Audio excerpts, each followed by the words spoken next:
Vamos a ir unas líneas antes. No, estamos hablando acá cómo es que uno tiene que lidiar con su Yetzer Hara, con su instinto negativo. Gam Yarim Aleja, después de pensar en cuanto a su verdadera naturaleza,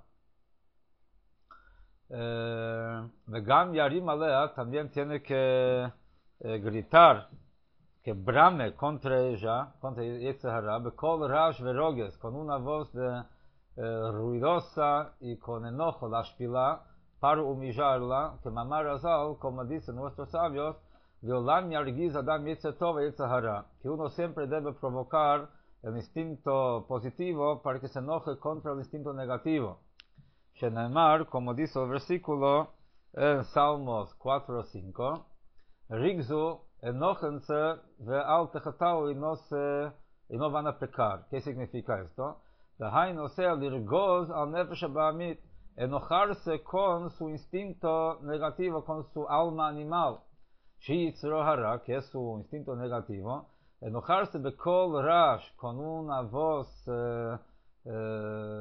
ruidosa, de rogues y con enojo, de machshavto, en su pensamiento, no significa que lo tiene que vocalizar, pero en su pensamiento lo más decirle, ata, tú, ra, malo, verasha, y perverso, meshukat, y asqueroso, mituab, detestable, o menuval, y no sé cómo se traduce, repugnante, etcétera, que kol hashemot shekaru lo chachamenu zal, con todos los adjetivos que nuestros sabios lo adjudicaron, bemet, o sea, que lo adjudican bemet con verdad, o sea, con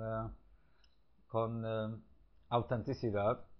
Ad matai tastir lefnei oren tov baruch hu, hasta cuándo vas a ocultar frente a la luz infinita de Dios, hamemalei kol almin, que llena, que permea a todos los mundos, a todos los niveles de la existencia, haya hove vihye b'shaveh, fue, es y será todo por igual.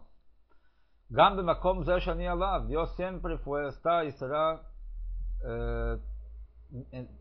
en cualquier momento del tiempo por igual, en cualquier lugar por igual. Gam b'makom zeh shani alav, también en este lugar donde yo me encuentro, como shaya orin sof baruch hu, como estaba esa luz infinita, levado solo, kodem shenivra haolam, antes de que se creó el mundo, beli shum shinui, sin ningún cambio, como shekatuv, como dice, Ani Hashem lo shaniti, como dice Malachi, capítulo 3, versículo 6, yo Dios lo shaniti, no cambié. O sea, de que antes que Dios creó el mundo, estaba Dios solo. Después que Dios creó el mundo, está tan solo como antes que creó el mundo. O sea, no implica ningún cambio en él. El cambio está en nuestra percepción de la realidad. Pero en realidad es la única existencia verdadera. Nosotros somos nada más que una existencia dependiente de su fuerza creadora. No somos una existencia independiente. Entonces Dios no cambia. ¿Por qué? No porque es eterno, sino porque es atemporal. Trasciende el tiempo. Y ata menuval, y vos, asqueroso, vos estás negando la verdad, que es tan evidente, de kula kamer kalom mamesh be'emet bebichinat riach hushit, o sea, de que tú querés venir a tratar de convencerme de que hay algo fuera de Hashem, cuando en realidad no hay nada fuera de Hashem. O sea, todo lo que existe en el mundo es nada más que una existencia dependiente de la fuerza creadora constante de Dios. Por eso la Torah dice que cuando Hashem creó el mundo con la palabra hablada. Porque una palabra hablada, ¿cuánto tiempo dura? Una palabra hablada dura el tiempo que el que la dice, la pronuncia. En el momento de que deja de hablar, la palabra deja de existir. Entonces la palabra no tiene una existencia independiente. Y así es el mundo. El mundo es nada más que una existencia similar a la palabra hablada, que existe mientras la fuerza creadora la cree. En el momento que la fuerza creadora deja de crearla, dejaría de existir. Entonces, cuando una persona se enfrenta con su alma animal, que como dijimos antes, para muchos el alma animal son ellos, o sea, la diferencia que dijimos entre un tzadik y un benoni. Un tzadik es alguien que está totalmente consustanciado con su alma divina y tiene un cuerpo con el cual tiene que lidiar, le tiene que dar de comer para que no muera, pero no es de que come porque tiene ganas de comer. A diferencia de la mayoría de nosotros, que nuestro instinto somos nosotros queremos comer, no es de que es el cuerpo que quiere comer, no, nosotros queremos comer y tenemos un alma divina con el cual tenemos que lidiar. Ahora, ¿qué hace uno para poder penetrar esa coraza de su alma animal? Antes que nada, hacerlo entender que es un animal y nada más que eso. Y eso hace, es el primer paso para que sea penetrable, permeable a una verdad más allá de la que tiene por su propio instinto. Cuenta del Alter Rebbe, el autor de este libro, que la primera vez cuando fue a ver a su maestro, Magid de Mezrich, que fue el sucesor de Baal Shem Tov, el fundador del Hasidismo, cuando estuvo por volver a su casa, después de haber pasado un tiempo largo con el Magid, cuando estuvo ahí en el mercado de los caballos, donde uno alquilaba un cochero con un caballo, escuchó como uno de ellos le dice al otro, pegale fuerte al caballo. Y le preguntó cuánto hay que pegarle, y entonces hay dos versiones de lo que le contestó. O que le contestó, pegarle al caballo hasta que deje de ser caballo. Y otra versión es que dijo, pegarle al caballo hasta que sepa que es un caballo. Y cuando el Alter Rebbe escuchó eso, dijo, acaba de escuchar una enseñanza de vida muy importante, voy a volver a mi maestro para que me enseñe cómo ponerlo en práctica en la vida. Pero ese es el concepto es de que uno hace cosas, quiere hacer cosas, y no está consciente de cuán animales, ¿no? Entonces, y es eso lo que no permite de que su dimensión humana divina lo influya, que eso es lo que empezamos a hablar al principio de este capítulo. ¿Qué pasa cuando uno entiende todo de Dios, pero no lo afecta emocionalmente, no penetra su corazón? Y lo que estamos viendo acá, antes que nada, es, como dice el Zohar, que así como un tronco de madera que no prende fuego, hay que romperlo en astillas, en pedazos más chicos, así también con el corazón de uno, que no prende el fuego del alma, tiene que partirlo, tiene que quebrarlo. ¿Cómo se quiebra? Se quiebra al concientizarse cuán inapetitivo es, o sea, cuán negativo es, y eso mismo hace que se quebrante. Vihine, a través de esto, Yoil Nafsho Elokit, eso va a ayudar a su alma divina, Lehair Inea Behemet Yichud Oren Sof Baruch Hu, para poder iluminar los ojos, para poder percibir esa unión de la luz divina de Hashem, Beriah Hushit, con una visión tangible, real, no solamente escuchar y entender en forma abstracta, teórica, como se explica en otro lado. O sea, la idea de ver versus escuchar una realidad es muy interesante. Cuando Dios dio la Torah, dice en la Torah, que todo el pueblo vio los sonidos y los fuegos y la montaña humillante. Y hay una discusión en el Talmud entre Rabbi Akiva y Rabbi Ishmael, qué es lo que sucedió en ese momento. Rabbi Akiva dice que hay que entender el versículo literalmente. Dice que todo el pueblo vio los sonidos. Entonces vieron lo audible y escucharon lo visible. Rabbi Ishmael dice, no, hay que entender el versículo en su contexto, que percibieron las cosas, o sea, vieron lo visible, escucharon lo audible.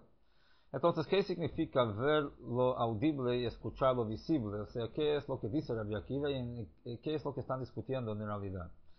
El Rebbe explica eso de una forma muy, muy interesante. Dice así, ¿qué diferencia hay entre ver algo y escuchar algo? Hay dos diferencias. Una diferencia en cuanto al objeto y otra en cuanto al sujeto. En cuanto a la vista versus la audición, cuando uno ve algo lo impacta mucho más que cuando escucha sobre algo. Porque cuando uno ve algo, ve la cosa en sí. Y cuando escucha una descripción de la cosa, no ve la cosa en sí. Entonces, cuando uno ve la cosa, cuando escucha es una descripción de la cosa. Y el efecto que hace en la persona es mucho más profundo, el efecto que hace en el que ve, que en el que solamente escucha. Por eso hay una ley, una halajá, que un testigo ocular no puede ser juez en un caso. Porque un juez tiene que ser totalmente imparcial y basar su juicio en el testimonio de los testigos. Y tiene que ser imparcial y poder dar la razón a cualquiera de los dos en base a su testimonio. Pero uno que vio algo, no hay nadie en el mundo que le pueda convencer que no vio lo que vio. Entonces vemos el contraste entre ver y escuchar. Uno que ve, ya nadie le puede convencer que no vio lo que vio. Uno que escucha, entiende hoy así, puede entender mañana así, y al final puede llegar a entender de una forma u otra. Ahora, ¿qué es lo que vemos y qué es lo que escuchamos? Vemos lo físico y escuchamos lo espiritual. Lo físico podemos ver. Lo espiritual no podemos ver, solamente podemos escuchar. Eso es lo que dice Rabbi Akiva, que en el momento que recibimos la Torah, lo que sucedió ahí fue que la manifestación divina fue tan intensa que en ese momento vimos lo audible, vimos lo que normalmente es audible y abstracto, o sea, lo espiritual se transformó tangible, y escuchamos lo visible. Lo que normalmente es tangible, en este momento se transformó en teórico, en abstracto. En este momento de Matan Torah, dice Rabbi Akiva, si alguien viniese a ofrecerte un negocio de $10 millones, diría, ¿qué son dólares? ¿Qué son millones? Déjame, ahora estoy ocupado estudiando Torah. ¿No? Es una cosa que no sucede normalmente. Pero en este momento, dice, se alteró la realidad, que lo espiritual se transformó en tangible y lo material, físico, en audible, en abstracto. De hecho, nosotros vemos esto en la vida diaria nuestra. O sea, si yo entro en la casa de una persona, de un amigo, y veo un libro que me gusta, y termino mi visita, ¿llevaría el libro sin pedir permiso? Si soy una persona honesta, no lo haría. ¿Por qué? No porque no es mío, porque si encuentro algo en la calle tampoco es mío y lo puedo llevar, sino porque es de otro. Ahora, esa pertenencia es un ligazón abstracto. Pertenencia no es algo tangible. Pertenencia es una condición legal que es una realidad abstracta. Pero para una persona madura, una persona honesta, esa realidad es tan real como si ese libro estuviera pegado a la mesa con un clavo. Un niño entra y ve algo que le gusta, lo lleva. Si físicamente lo puede llevar, lo lleva. No entiende el tema de pertenencia. Y para él, pertenencia es algo abstracto. Para una persona adulta, pertenencia es algo tan concreta como una realidad física.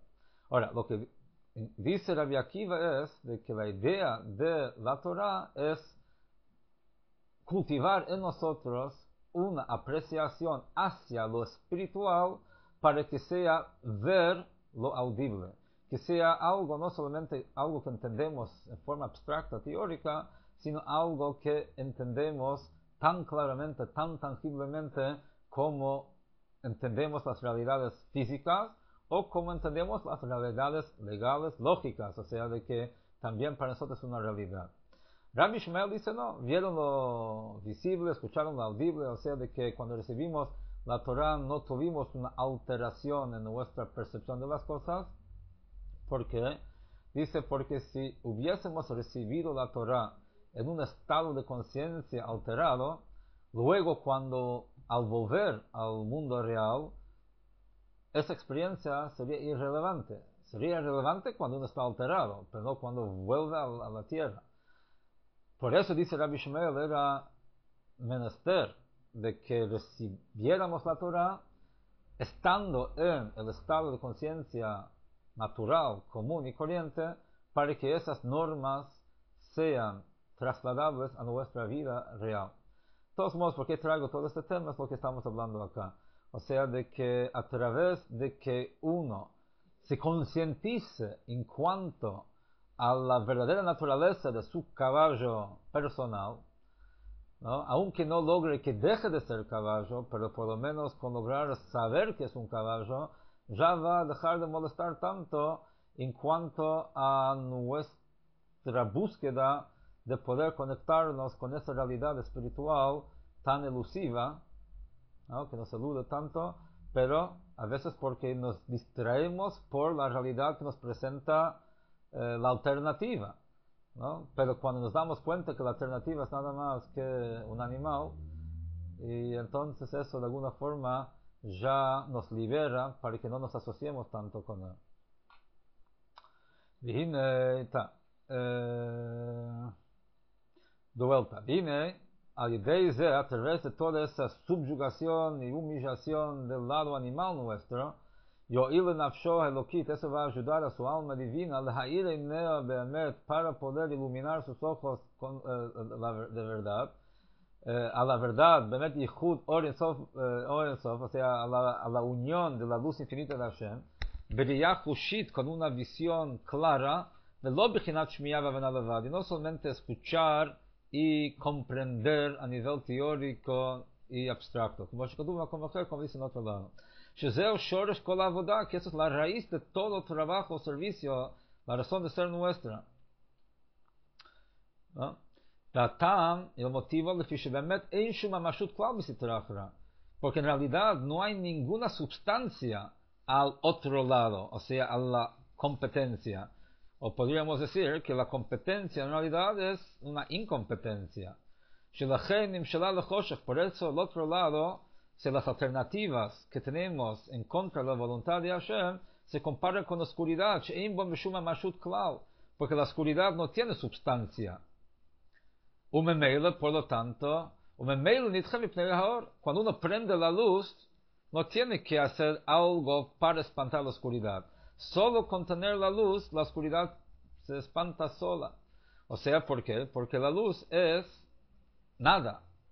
Y al poner algo, la nada automáticamente se desplaza. Así también lo que llamamos el otro lado, por más de que tiene mucha vitalidad, mucha energía, o sea, para poder vitalizar a todos los animales impuros, y también para vitalizar los paganos, y también al alma animal que el judío tiene canal, como dijimos anteriormente, no obstante, o sea, entonces, ¿cómo decir que no es nada si es la fuente de vitalidad de gran parte de la existencia que conocemos y de nuestra propia existencia interior, nuestros instintos? No obstante, toda su fuerza no es una fuerza independiente, Dios nos libre, sino de que proviene de la santidad. O sea, de que toda la existencia del mal en el mundo, Dios la creó para tentarnos, no es de que tiene una fuerza independiente y se contrapone a la voluntad de Hashem, ¿no? O sea, no es de que existe Dios y existe otra fuerza que pelea con Dios, sino que Dios creó una fuerza contraria para contradecirlo, para que el hombre pueda elegir y pueda resistir y superar la alternativa, para que haya valor a lo que uno hace. En otras palabras, no es que Dios quiere que pongamos tefilín. Dios quiere que optemos por poner tefilín. Porque si Dios solo quiso que se ponga tefilín, podría hacer que los pájaros se pongan tefilín. Así como se hacen nidos tan sofisticados, o las abejas hacen sus panales tan geométricamente perfectos, ¿no? Podría hacer que algún animal se ponga tefilín, pero no es eso. Hashem quiso de que el hombre opte por ponerlo, y para que pueda optar, tiene que poder optar por no ponerlo. Y para que eso sea una posibilidad real, creó una realidad que trata de convencernos de que no hace falta hacer. ולכן היא בטלה לגמרי מפני הקדושה. Por eso es de que el lado negativo está totalmente subyugado en realidad frente a la kedusha, frente a la santidad, que bitul החושך מפני האור הגשמי, como la oscuridad se anula frente a la luz física.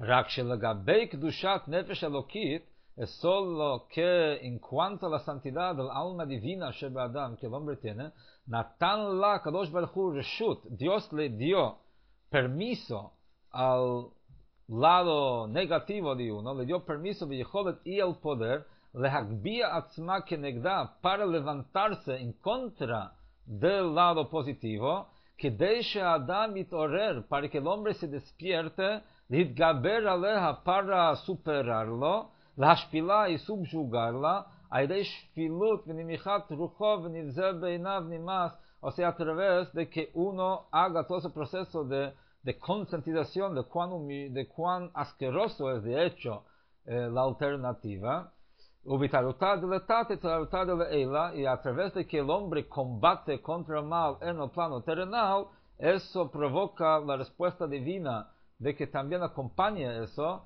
לקיים מה שכתוב, para cumplir con lo que dice el versículo, משם הורידך נאום השם, de ahí te voy a bajar, dice Dios.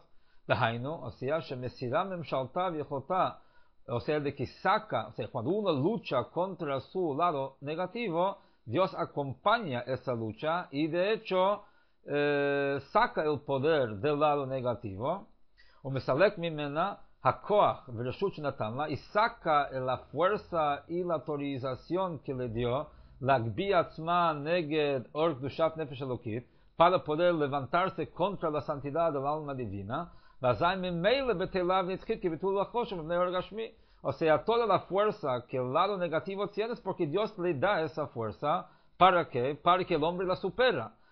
Entonces, lo supere. Cuando el hombre lo supera, ahí Dios le saca la fuerza y ya deja de ser una oposición.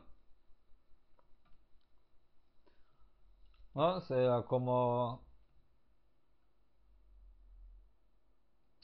Y aquí trae un ejemplo de la Torah. O como shematzinu davar ze mufurash batorah, y como encontramos este tema explícitamente en la Torah, gabei meraglim, en cuanto a los espías que Moshe Rabbeinu mandó a espiar la tierra de Canaán, shemitchila amru, al principio dijeron que chazaku mimeno, dijeron de que los gigantes ahí que habitan la tierra de Canaán son más fuertes que nosotros.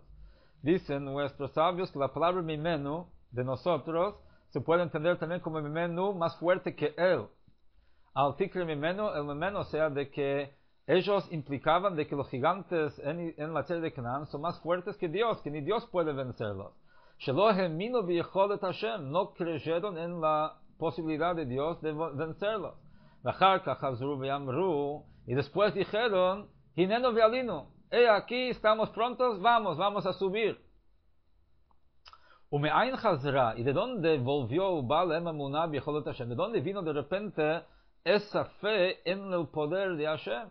Harei lo herale Moshe Rabbeinu alav shalom shum ot umofet al ze bentayim. Moshe Rabbeinu no les mostró ningún milagro, ninguna señal, nada entre tanto, entre su postura de que va a ser imposible, de que ni Dios puede con ellos, y de repente después dijeron, bueno, vamos a conquistar. ¿Qué pasó en el medio?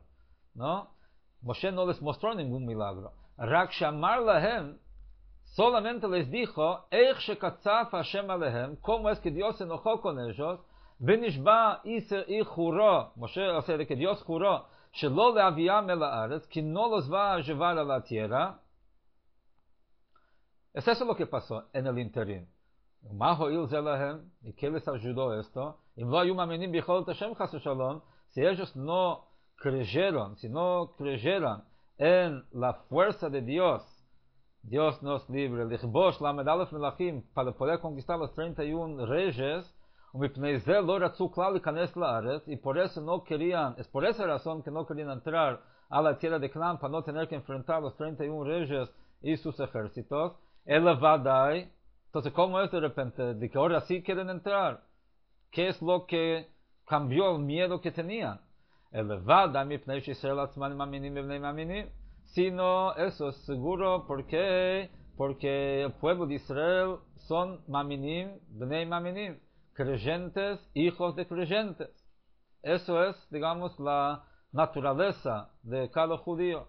Rak she'asitra achra melubeshet begufam, es nada más que el otro lado, lo que llamamos el otro lado, que se viste en su cuerpo, higbia atzma, se levantó al or kdushat nafsham elokit, se presentó más importante, más grande que la luz de la santidad de su alma divina, begasut ruja, con su ego inflado, con su soberbia, vegavhut bechutzpah belitam, con una chutzpah, con una insolencia, belitam verdad, sin ninguna justificación, sin ninguna explicación.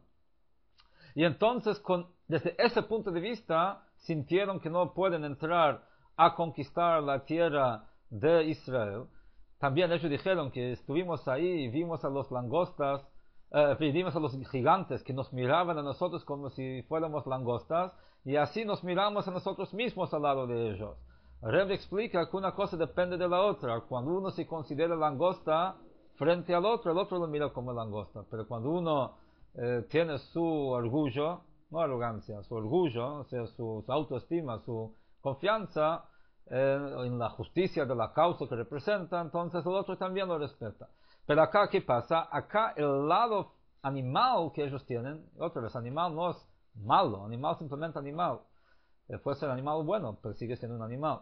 Entonces uno tiene su lado animal que se levanta con toda su arrogancia y lo convence de que no va a poder entrar a conquistar la tierra de Canaán por más que Dios dijo que sí. Por lo tanto, apenas Dios se enojó con ellos, y rezongó con una voz de ruido y de enojo, hasta cuándo voy a tener que soportar esta mala congregación, etcétera. En este desierto caerán sus cadáveres. Ani Hashem dibarti, yo Dios hablé, lo zote esel kol haida razot, si no voy a hacer esto a toda la congregación, o sea, para que mueran todos acá en el desierto, ya que no quieren entrar, que se mueran todos acá. O que sheshamu dvarim kashim eilu, cuando escucharon estas palabras, nichnav nishbar libam bikirban, entonces se subyugó y se quebró su corazón adentro suyo, que dichtiv, como está escrito en la Torah, y tablu ha'am meot, el pueblo dolió mucho, o sea, estuvieron con dolencia. Entonces, al desinflar su arrogancia y su insensibilidad, y automáticamente cayó la sitra achra, o sea, el otro lado, esa dimensión de su reino, de su dominio y de su lugar alto, de gasut ruja y de su arrogancia. Israel atzman heimaminim, y el judío por naturaleza es un creyente, si no fuera por ese lado suyo que compite con su condición esencial. ¿No? Entonces, ¿qué vemos ahí? De que mientras uno está en una situación irreal, donde está bajo la influencia de ese aspecto suyo que no permite que su fuera más íntimo se manifieste, entonces ahí ve las cosas de una forma. Pero cuando uno cae de esa situación, ahí sale su condición verdadera, y es ahí donde donde está más sensible a la verdad, y ahí recapacita, y es ahí que ellos dijeron, bueno, vamos a poder conquistar la tierra de Israel, si Hashem nos dice eso. Y de ese episodio, cada hombre puede aprender, cada hombre, cada persona que le entran en la cabeza, en su pensamiento, dudas en cuanto a la fe, puede aprender de este episodio que que eso es nada más el discurso o palabras que vienen del lado negativo, del sitra achra, de esa dimensión, la segunda dimensión que tenemos, hamagbia atzma nafsho, que se levanta por encima del alma de uno. Ava Israel atzman maminim, pero el judío por su naturaleza y esencia es un creyente. ¿no? Como decimos siempre, que hay dos tipos de judíos, los que creen en Dios y los que creen que no creen, pero todos somos creyentes. La gama sitra achra atzma, inclusive la sitra achra, el otro lado mismo, en las fekot klal bemunah, no tiene ninguna duda en cuanto a la fe en Dios. O sea, ese lado nuestro que nos introduce la duda en la fe en Dios, ella no tiene, no tiene la duda. Rak shenitan la reshut la beladam, nada más que se le dio la autorización para confundir al hombre, bedivre shekel umirma, con palabras de falsedad y engaño, la harbot scharo, para aumentar su recompensa cuando lo vence, que pituyei hazonah leben hamelech, como la seducción de la prostituta al hijo del rey, beshekel umirma, con falsedad y engaño, breshut hamelech, con permiso del rey, como shkatuv bezohar HaKadosh, como dice el Zohar. El Zohar da un ejemplo de un rey que tenía un hijo quien fue educado en el palacio y siempre fue criado en un ambiente protegido. Y el rey quería saber hasta qué punto llega realmente la integridad de su hijo, el príncipe. ¿Qué hizo? Contrató a una mujer y le pidió que seduzca a su hijo. Y si logra seducirlo, la va a pagar. Ella sabe de que el rey la contrata para que intente seducir a su hijo, para que el hijo la resiste, no para que caiga en sus manos. Y ella sabe de que si ella logra seducir al hijo, el rey la va a pagar, porque la contrató y ella hizo su trabajo. Pero ella sabe de que si el hijo resiste sus intentos, el rey la va a pagar más todavía a ella, porque fue a través de ella que se manifestó la integridad del hijo del rey. Ese es el ejemplo que da el Zohar para describir nuestro vínculo con nuestro Yetzer Hara, con las tentaciones en la vida. Las tentaciones vienen a tentarnos porque Dios le dio permiso para que nos tiente. Pero el objetivo, ¿cuál es? Que superemos la tentación, no para que caigamos en manos de la tentación. Y la misma tentación lo hace sabiendo, burlándose de nosotros cuando le hacemos caso, porque sabe que aquí es un juego, no es de verdad todo ese tema, de que no tiene ningún valor hacer lo que el Yetzer Hara quiere. Hay una anécdota de un chico que llegó a su bar mitzvah y antes de poner tefilín por primera vez, su padre lo llevó a la mikve. Y eso fue en Rusia, donde no había mikves de lujo como hay hoy en día. Y para ir a la mikve había que ir al río, y si era invierno había que romper el hielo y meterse en el agua congelada. Y el padre llevó a su hijo, se metieron ahí, y cuando salió el hijo dice, uy, uy, uy, uy, uy, uy, uy, uy, uy, qué frío. El padre tenía una toalla preparada y lo secó, y el hijo, sintiéndose mejor, dice, qué bien. Entonces el padre le dice al hijo, mira, aquí tenés una lección para toda la vida. La diferencia entre hacer el bien y hacer el mal. Cuando haces el bien, muchas veces cuesta, y al principio decís, uy, uy, uy, uy, uy, uy, qué difícil. Y después, cuando haces el bien, decís, qué bien, muy bien, valió la pena. A diferencia que cuando uno hace algo que no debe, empieza diciendo, qué bien, y después termina diciendo, uy, uy, uy, uy, uy, en qué lío me metí. Entonces, eso es, en resumen, lo que hablamos en el capítulo de hoy. De que en esa lucha que uno tiene contra sí mismo, en definitiva, ¿no? Una parte suya quiere conectarse con la verdad, y otra parte suya quiere vivir con su verdad, y su verdad natural es una realidad animal que en definitiva no tiene ningún valor real, como la oscuridad frente a la luz. ¿Cómo hacemos para ser más permeables a la verdad y no ser tan animal? El consejo que nos da acá en Tanya es, antes que nada, concientizarnos cuán animal es la competencia que trata de seducirnos y desviarnos de esa conexión con Dios que podemos lograr. Y cuando nos concientizamos en cuanto a eso, y nos concientizamos en cuanto a cuán nada es lo que parece tanto, vamos a tener menos entusiasmo para caer en sus manos, más sabiendo que si caemos en sus manos, el que nos quiso seducir se burla de nosotros mismos por ser tan estúpidos y tomarlo en serio. Entonces, cuando empezamos a ver eso, pone las cosas un poco en perspectiva y ayuda a que ese instinto no sea tan influyente y no sea tan convincente en el momento que tenemos para elegir. Hasta aquí llegamos hoy. Seguiremos la semana que viene con el próximo capítulo. La semana que viene, de hecho, es víspera de Pesach. Bueno, vamos a ver que Ben se decida si seguimos o no seguimos la semana que viene. Y ahí seguiremos con los consejos que nos da Kano Tanya en cuanto al balance que uno tiene que hacerse de sí mismo para ponerse en condiciones de más permeabilidad, de más sensibilidad, para poder eventualmente llegar a superar el entusiasmo y amor que uno tiene consigo mismo y poder conectarse con entusiasmo y amor que debe tener con Dios para poder servirlo y cumplir con natural las mitzvot con entusiasmo, con amor y temor a Dios y de la manera más completa.